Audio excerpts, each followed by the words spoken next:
you an OFW and you feel like parang ginagawa ka ng ATM, yung tipong kinakamusta ka nila pero alam mo kasi may kailangan sila sa iyo eh.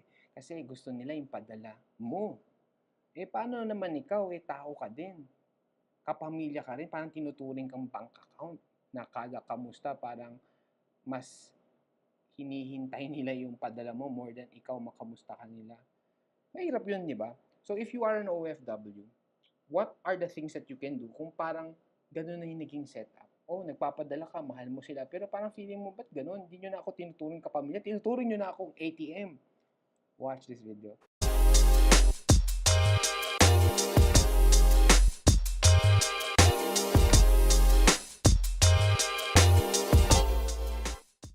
Balik lang ako sa yung sa OFW na, di ba, minsan nagpapadala, tapos sabi mo nga, ingat sa pagpapadala kasi minsan ginagawa tayong ATM. Pero minsan, sad reality, na yung nagiging treatment na lang sa kababayan natin ng family nila sa Pilipinas is hindi na sila kinakamusta, pero yung pera na lang talaga yung parang wala na, hindi na nakikita as a person, yung kuya nila o yung nanay nila nasa abroad.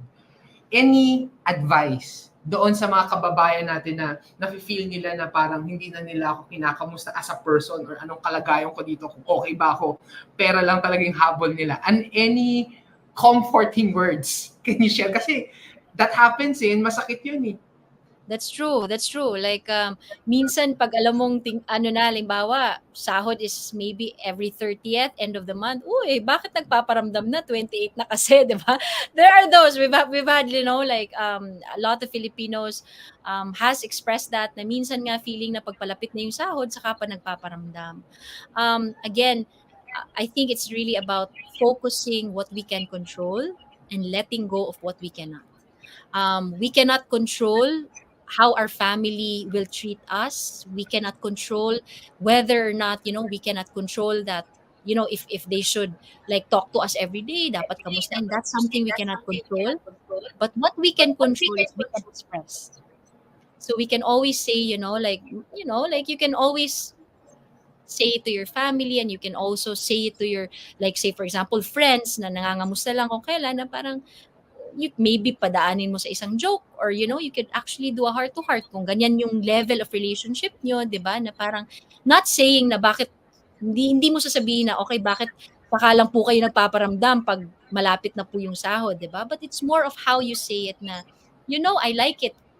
Alam niyo po, ma, gusto ko po pag kinakamusta niyo ako, 'di ba? Na ma, alam niyo natutuwa po talaga ako pag nagsisend kayo ng Facebook na mga post, 'di ba? Man, natutuwa po ako pag nag-aano po kayo. It's not really telling them what to do, but it's telling them that you appreciate what it is. If say for example, hindi talaga sila talaga yung tipong kumokontak lang sa'yo pag pag sahod na, 'di ba? It's also saying na, how about saying na, namimiss ko rin kayo, baka pwede niyo akong, mag-usap naman tayo kahit next week, be a proactive part of, member of that relationship. If it's a two-way relationship, be a proactive member instead of just complaining na, naku, hindi ako kinakausap, 'di ba? Make the effort, be proactive. Alam mo, kwentuhan kaya tayo next month. 'Di ba? Kasi baka naisip din 'yun, hindi natin alam, baka naisip din ng pamilya na 'yun na busy 'yun. 'Di ba? Baka walang panahon 'yun kasi sinasabi sa akin palagi, pagod siya palagi sa trabaho. Ayaw ko nang idisturbuhin, 'di ba? So maybe, instead of saying na saka lang sila, let's be proactive, control what we can, and what we can control is ourselves and how we approach them, how we say them, how we say our words to them, So how about we talk next week? O video call naman tayo. After that video call, then you say, natutuwa ako ganito, ulit tayo. 'Di ba? Tawagan niyo ako anytime. So maybe they're also just waiting for that. So, yeah, control, circle of influence. So focus on the circle of control, and that's something that you can control. Yeah. Thank you for sharing that, May. No? Kasi sakit kasi minsan may nakakausap ako mga OFW. Like when I go to another country, may nakakamusta ako. Kasi sometimes when I go to another country, pag nakita akong Pinoy, kahit di ko kilala, oy, kabayan, ganyan, di ba? Tapos kakausap na kayo, mag-open up na. And thank you sa mga tips mo. especially if they have been experiencing that, to also, yun nga, yung sa relationship na don't allow that setup na matolerate. Kasi siguro, kaya ganun nangyari, parang ganun yung inaalaw mong setup, but be proactive in that relationship. Share what you feel, na ganun yung nafe-feel mo, and wag kang kabahan na kung mag-ano sila, oh, binago ka na ng kayamanan mo, ba't ganyan? Ako, wala kang utang na, di ba? So, Yes. anong response mo sa ganun? Paano kung gusto nila mag heart to heart, sabihin what they feel, tapos biglang either ginaslight sila or sinabi, wala kang utang na loob, but ngayon, rinirestrictahan mo na ang mga padala. Anong mga tip mo doon sa mga OFW natin? My sister, I have a 25-year-old sister, Neil, and there was a conversation that we had, and then she said, in life, you deserve what you tolerate. That made me think, actually, in all aspects, whether in investment or relationships. So again, you have to know how to set your boundaries as well. There is a way to talk. There is a way to, really maintain a relationship. Again, sometimes also the response of other people is because of what we say and how we say things also. So again, it's really about taking accountability as well. If halimbawa, you have made it a point na, okay, you're single, you're about to get married, gusto mo nang ihanda yung pamilya mo na instead of 20,000 yung ipapadala ko kasi magpapakasal na po ako at meron na kaming plano na mag-anak, hindi na po 20,000, 5,000 na po. 5,000 na lang po ipapadala ko. If say for example, that was the goal, it's also about how you say it, right? It's also about how you say it. It's about how you let them understand. Will they understand? Will everyone understand? Not everyone. Because again, may times nga nasasabihin na bakit? 'Di ba? Mas uunahin mo na yung asawa mo, mas uunahin mo na yung anak ko, yung anak mo, ako nagpaaral sa iyo, ako nag-aano sa iyo. This is where you draw the line. Ma or pa, hindi po ibig sabihin na just because may 5,000 na lang po papadala ko, hindi ko na po kayo mahal. Mahal na mahal ko po kayo. Kaso po ako din po, kailangan ko po ding mahalin yung sarili ko. Ito po, may mahal po ako na papakasalan ko na at mag-aanak na po kami. Gusto ko ring ibigay sa kanila yung klaseng pagmamahal na binigay mo sa akin, gusto ko ring ibigay sa kanila. So ito po, para sa akin, para masustentuhan, ma-providean ko naman, I have to make that decision. Most parents will understand. There are few who will not understand. But I believe, again, we deserve what we tolerate. Halimbawa, if they become abusive, they become aggressive, then you draw the line. Ma, tama na po. Tama na po kasi nasasaktan na po ako. Pero gusto ko lang pong maintindihan nyo na mahal ko po kayo. Mahal na mahal. Yung itong pag-decrease ko po ay hindi po dahil hindi ko kayo mahal. Or wala akong utang na loob. Pero as of now, ito lang po ang kaya ko. 'Di ba? Kesa you tolerate what their behavior are, humihingi ng 20,000 to the point na hindi mo na natutukan yung asawa mo, yung anak mo, uutang ka na. In the end, because their needs are not gonna end, So again, you really have to set your boundaries as well. And my sister also said, ate, boundaries are not walls. They are fences. So it's not something na just because you created a boundary, hindi mo na sila makakausap or they cannot express or hindi mo na sila tutulungan. They're just fences, na it's not going to be the same as before. Yeah. Kanina, when you were sharing your heart out, yung sa dialogue kay Mami, yung parang gusto ko maglagbas ng may nagpapiano, parang talaga Lumalalim, Neil. Sabi ko nga sa'yo, malalim ng pinag-uusapan. Pero I mean, thank you for sharing that, yung mga ganong tips that you really communicate what you feel.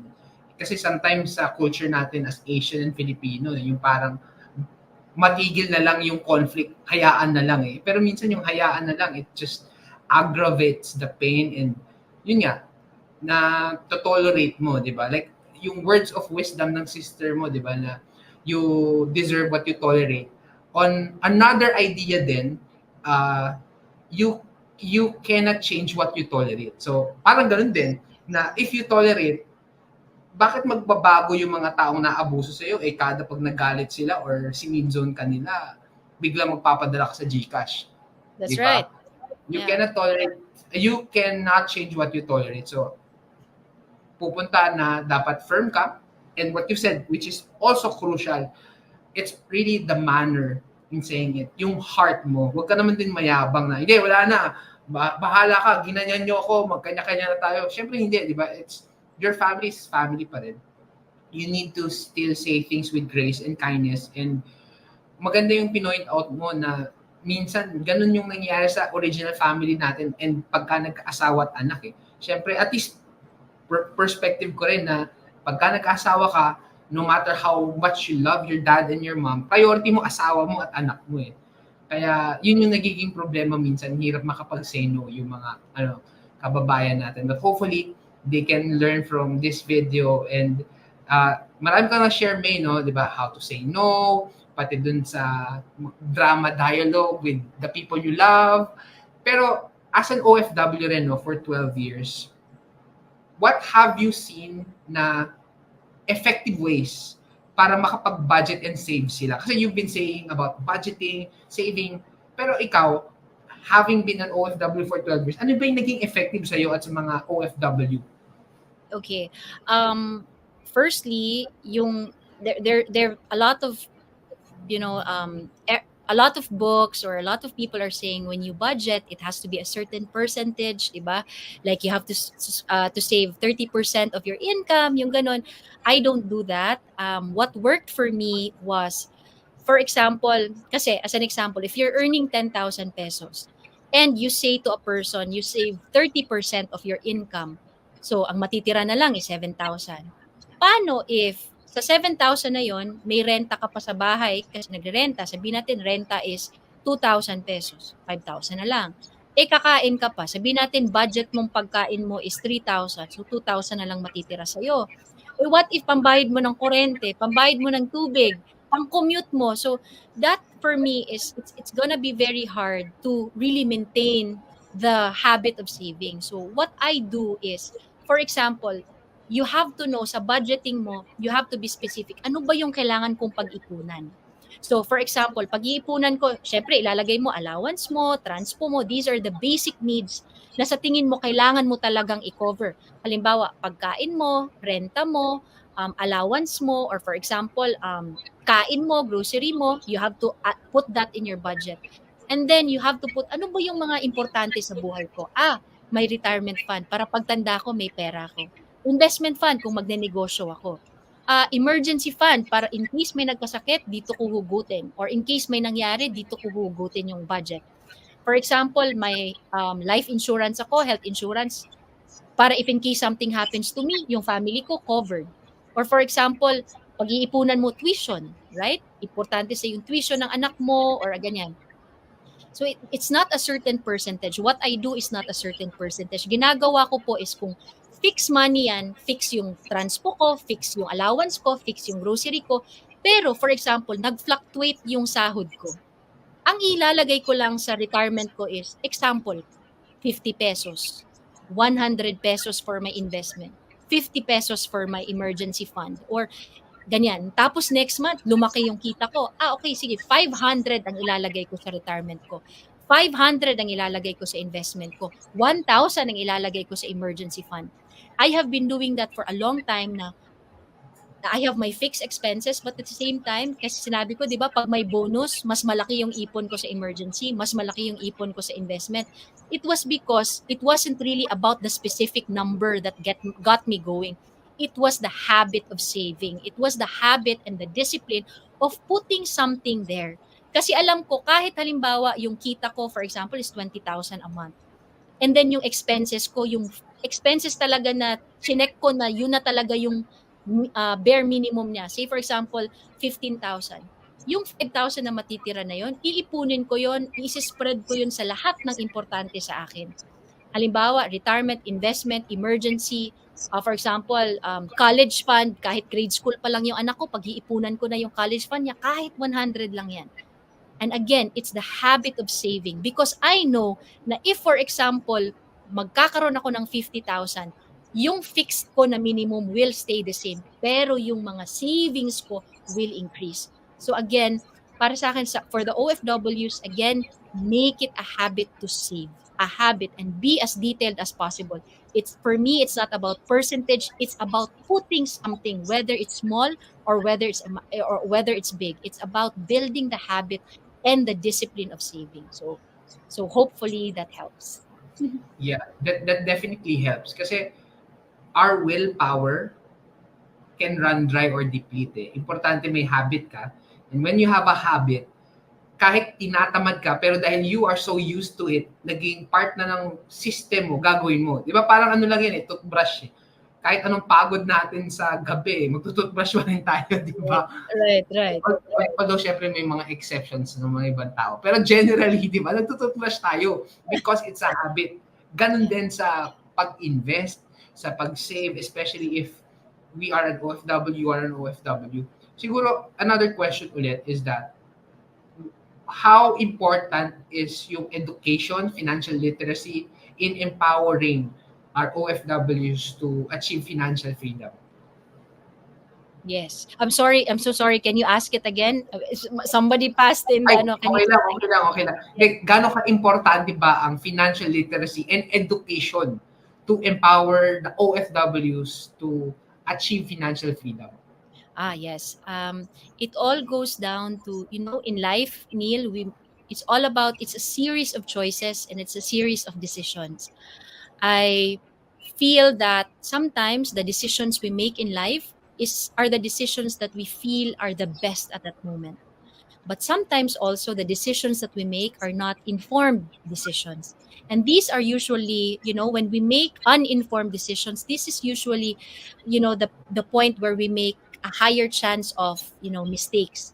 So again, when it comes to money, I'm saying it's not the most important thing in the world, but it is important. And it is something that we can control also. Kaya learning when it comes to saving, budgeting, investing, the point there is to really study as much as you can to make, for us to make, for you to make, for us to make informed decisions. For example, panahon na ba para mag-invest ako sa bahay? Kaya ko na bang bayaran ang bahay? Say for example, may pupunta sa abroad, no, mag-o-offer ng, okay, bili kayo ng condo. Pag bibili kayo ng condo, monthly nyo is 10,000 pesos lang, di ba? 10,000 pesos lang. And then, feeling mo, okay, kayang-kaya ko yan. Kasyang-kasya sa ano ko, sa sahod ko, 10,000 lang. Pero we don't know, or, you just sasabihin mo, okay, sige, kuha ako ng 4. This is based on a real true story na, okay, 10,000 lang pala, sige, kuha ako ng 4. Okay? But then, without the proper, like research na, okay, yung 10,000 pala, good for 2 years lang para makabayad ako ng equity. After 2 years pala, kailangan ko na palang bayaran yung whole amount, 'di ba? Maglo-loan na pala ako sa bangko, or kailangan ko palang i-cash, or kailangan pala ako mag-in-house financing. So, malalaman na, okay, ang ilalabas ko pala, hindi pala lang 10,000 forever, ang ilalabas ko pala is 30,000, if not 40,000 a month. Depende sa value ng property. So, in the end, kumuha ka ng 4 kasi akala mo 10,000 lang per unit. And then you realize na minimum 30,000 pa lang isa. That's 120,000. Hindi mo kaya. So there were a lot of cases na when they found that out, in the end, ang nangyari is na-forfeit yung ibang property. So again, the reason for financial literacy is for us to make informed decision. Right there and then, say for example, may nag-o-offer sa'yo ng condo, kaya ko ba? Teka lang. Yes, may pera ako, pero let me do my research first. Magtanong. There's no such thing as stupid questions, And that also, I also pertain that most especially to finances. There's no such thing as stupid questions. Ask. So that's why the reason, pagdating sa money, it is important, not the most important thing in the world, but it is crucial for us to be successful, to have informed decisions. And the only way we can make informed decisions is when we ask, we study, we do research, and we learn from the experiences, not just our experiences, but also from the experiences of others. So financial literacy, it can sound like a big word, or minsan gas-gas na kasi naririnig natin palagi, financial literacy. But it all goes down to really ensuring that we make sound and informed money decisions. So that's why take time. Keep watching Stock Smarts. Ganon. Yeah. I like what you pointed out in having not just uninformed decisions but an informed one, because doon tayo minsan nasusunog eh. Kasi minsan, na-hype. uy, ito yung opportunity na once in a lifetime. Pero yun pala, dahil nawala yung due diligence, patay, sunog yung hard-earned money. That's why we really take the time here in Stock Smarts. And even you, May, di ba? You also have a passion to share financial literacy, di ba, sa Invest2C, the business that you have, because we have a heart for our people, especially kababayans na maraming nasa scam or kahit minsan hindi scam pero they're going into something na hindi nila pinag-aralan, yung risk-reward ratio. So it's really important, please do your own diligence. And even if nag-fail ka, okay lang yun. Learn from it. Huwag kang matakot mag-fail. Sometimes naman, yung opposite is, ayoko matakot, ayoko mag-fail, hindi na ako magta-try. Mas mahirap naman yun. You will miss out on something great of you being of value to people more and more. So, may grabe, nag-enjoy talaga ako sa kwentuhan natin. If we have time pa, pero I think we will come to a close. Siguro, one last question, May, to the OFWs who are watching or aspiring OFWs, any words of encouragement, inspiration sa kanila, especially if they want the track that you have of financial independence and all? Okay. Para po sa mga viewers, once again, thank you if you've made it this far sa usapan namin ni Neil. Maraming salamat po, and I hope that you found value in our discussion tonight. For you, kababayan, if you are someone, for sure, before you left the Philippines, I'll go back to what I said earlier. May mga pangarap po tayo. We all had our dreams. And let's remember that dream. Kung ano po yung pangarap nyo, kung bakit gigil na gigil tayo, or ikaw po na umalis noon sa Pilipinas, ano po ba yung pangarap natin? Carry that dream with you, hold that dream with you, and work towards getting that dream. And working towards getting that dream, it will really need a lot of self-talk. It will really need a lot of conviction. Minsan sinasabi natin, pag abroad, ang lungkot naman, minsan ako lang. That's how it is. And I really feel that it gets lonely. So this is the time for you to really push yourself na, I know madali lang to purchase as many things para makalimutan ko yung lungkot. But no, I am here because I have a goal. So isipin po natin kung ano yung pangarap. Make it as clear as possible. Isipin po natin yan araw-araw so that we will work towards that. And how does that work? Yung mga pangarap natin, again, look into your finances. Kaya naman po tayo nag-abroad para kumita tayo ng mas malaki as opposed to staying in the Philippines. So make sure it's worth it. And at the same time, as we build on, budget natin, be as specific as possible. As I'm a firm believer po, I have been a testament to that it is really effective. Na kailangan po specific tayo sa goal and sa specific po tayo sa ating mga budgeting. Dapat attentive to detail po tayo sa budget natin. And at the same time, sa pag-budget po natin, minsan may mga temptation, but that is sinasabi nga po nila na if nagpe-pray po tayo ng discipline, hindi naman po ibibigay lang yan ng Panginoon na eto, disiplina para sa'yo. Or hihingi tayo ng patience, eto, patience para sa'yo. He will give us opportunities to be patient, to be disciplined. So if there are temptations around, maybe it is it is God's way of saying, that is a chance for you to be patient. That's a chance for you to be disciplined. So I really hope as a fellow OFW, I really hope that there will be more blessings upon blessings to come your way. And I really hope that you will have the wisdom to discern, what to do with your money. And also the wisdom to really weigh what matters to me. Ano po ba yung priorities ko? And at the same time, the courage to stand up for your dreams. Para pag uwi po sa Pilipinas, hindi po empty ang bulsa, but mabigat ang bulsa. Kasi alam po natin na you planted well, hence you are reaping well. So I wish you all the best kababayan. And sana pag mapadpad kayo sa Bukidnon, pasyal po kayo at let's meet over coffee. Ayun, so having said that, I'll hand you over back to Neil. Yeah, thank you, May. Thank you for your inspiring stories. How can they reach you, May? Especially those who want to learn from you, whether financial literacy or as you are doing your consultation as a service delivery. How can they reach out to you? Oh, thank you, Neil. You can reach me via Facebook. It's May Herong Mendoza. Maybe we can just put it there. Yeah, you can DM me, and then if you have concerns, also when it comes to like if you want to have an example of how I budget, what are the templates that I use. If you want to have a copy of the templates, I will give it to you for free. DM me on Facebook, May Herong Mendoza. I think maybe we can just put it right there para at least makita nila. Yeah. Sige, ita-type ko. So, tama. Ayan. Para for those people who would want. Pero pwede rin tayo maglagay ng link Okay. sa description ng YouTube. But follow May Herong Mendoza. Learn from her. Kung napadpad kayo sa Bukidnon, get so much learnings. Marami kayong matutunan. So, thank you, May. It was an honor again to have a conversation with you. Regards to your family. And thank you, May. Neil, thank you so much. It's a pleasure, seeing you again. It's really a pleasure seeing you again. It's like family, You and Marvin are like family to Tep and I. So I'm really happy to be here. Again, thank you. Also, conversing with you always is always meaningful. Kaya thank you for this opportunity and Yeah. thank you. Thank you, May. So again, guys, I hope you learn a lot. Comment your learnings. And again, don't forget to like, share, and subscribe. Thank you, guys. Thank you, May. Bye.